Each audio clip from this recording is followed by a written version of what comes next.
ગુરુ પૂર્ણિમાના પાવન દિવસે ડુમસના સમાજસેવી દીપકભાઈ ઇજારદારે 21 લાખનું દાન કર્યું. જે દીપકભાઈ, આજે ગુરુ પૂર્ણિમા નિમિત્તે તમારા ગુરુને આજે દર્શન કરવા અને પગ ચરણ સ્પર્શ કરવા આવ્યા, શું કહો છો? સત્ય હકીકત કહું તો મેં કોઈ ગુરુ ઘણા બધા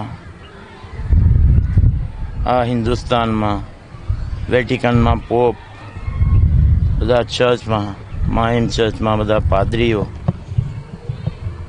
અને મસ્જિદમાં મોટા મોટા મુલ્લાઓ, પણ મેં કોઈ દિવસ મંત્ર દીક્ષા લીધી નથી, કંઠી બાંધી નથી. મારા મા બાપ એ જ મારા પહેલા ગુરુ. એમણે જે શિક્ષા આપી છે એમના ગુરુ તે શંકર મહારાજ ઉનાવાવાળા, જેમના આશ્રમ પર આજે આપણે ગુરુ પૂર્ણિમા ઉજવી રહ્યા છે.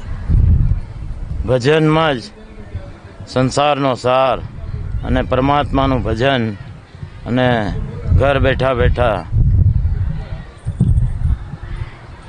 જેણે આપણું સર્જન કર્યું તે સર્જનહારને પામવાની ભજનમાં આજે 15 દિવસ પછી એમની 121મી જન્મદિન છે એમનો, 121માં. ત્યારે એવા શંકર મહારાજ ઉનાવાડા, જેમને અમે બાપજી કહીએ છીએ, તમને ખ્યાલ નહીં હશે કે બધા ઉચ્ચ કોટીના વાણિયાઓ, બ્રાહ્મણો, ત્યારે આઈસી ગાંધી અમારા ભક્તિધામની સામે, એને બદ્રી મુનેર કહેવાતું પહેલાં, દસ્તાવેજમાં બી એ લખેલું છે. અને સરકારશ્રીએ હરાજીમાં મારા પપ્પાને વેચાણ, મારા પપ્પાએ રાખેલી એ જમીન અને બંગલો એ મેં અકબંધ રાખ્યો છે. 1919માં ફ્રેન્ચ આર્કિટેક્ટ એડવિનને બોલાવીને સચિનના છેલ્લા નવાબ સિરાજુદ્દીને એની બેગમ, બીજી બેગમ મુમતાઝ, જે કરાંચીથી મધુબલા જેવી દેખાતી, એના માટે બાંધેલો, તે મેં અકબંધ રાખ્યો છે. પણ એ બદ્રે મુનિને પપ્પા મારા ધીરુભાઈ પ્રભુભાઈ, સ્વર્ગસ્થ ધીરુભાઈ પ્રભુભાઈ ઇજારદાર, મારા પિતાશ્રી, તે સામે આઈસી ગાંધી પરિવારના ખાસ મિત્ર, અને આઈસી ગાંધીમાં સૌ પ્રથમ શંકર મહારાજ ઉનાવાવાળા આવેલા અને એમને અહીંયા લઈ આવ્યા ભક્તિધામમાં. અને એમણે ભક્તિનું ધામ એટલે ભક્તિ કરવાનું સ્થળ. ત્યારથી આ ખલાસીઓ જે બધા મચ્છીમારી કરતા હતા અને એનું જે રોજગારીનું સાધન હતું, માંસાહાર કરતા, વ્યસની હતા, દારૂ પીતા, એમને 1200 પરિવારોને આ શંકર મહારાજ ઉનાવાવાળાએ મચ્છીમારી બંધ કરીને જે તે સમયે એઝ અ રેલેવન્ટ ટાઈમ એમણે મચ્છીમારી અને નિર્વ્યસની બનાવીને એમને નોકરી ધંધાનું લગાડ્યું. એમાંથી ઘણા બધા પ્રોફેસરો બન્યા, ઘણા બધા ઉચ્ચ કક્ષાના LICના મોટા એજન્ટ બન્યા કે એ બન્યા, અને કોઈ આજે એમાં કોઈ કાંતિ કમલાવાલા જેવા આજે સમ મટીરિયલ સપ્લાયર બન્યા.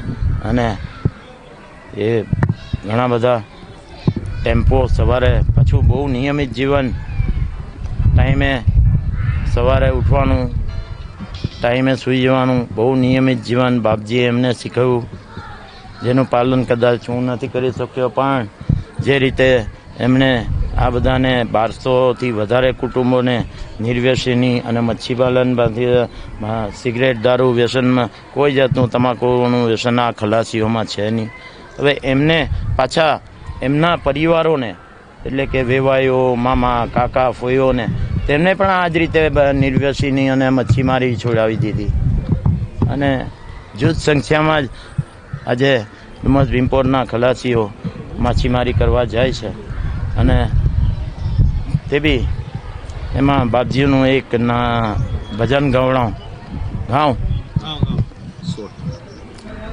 જેવો તેવો એ તમારો, નૈયા પાર ઉતારો, નાવિક નાનો ને નૈયા પુરાની, અધ વચ્ચે દરિયામાં અટવાણી, ઉગરવાનો નથી કોઈ આરો, नैया पार उतारो।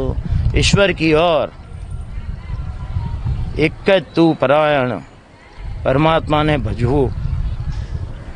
જ્યારે જ્યારે સમય મળે ત્યારે એનું સ્મરણ કરવું, એ જ એમની શીખ હતી. અને જે સર્જનહારે તમારા બધાનો આપણાનો જન્મ આપ્યો, આપણું સર્જન કર્યું, એ સર્જનહારને વારે ઘડીએ નમસ્કાર કરી એને પામવાની જ્યારે પણ તમને થોડીક ક્ષણો મળે, નિરાંતની પળો મળે, તો ત્યારે દિવસભરમાં જ્યારે ભજવું હોય ત્યારે પરમાત્માનું ભજન કરો, તો તમારો આત્મા પરમાત્મામાં એક દિવસ લીન થશે.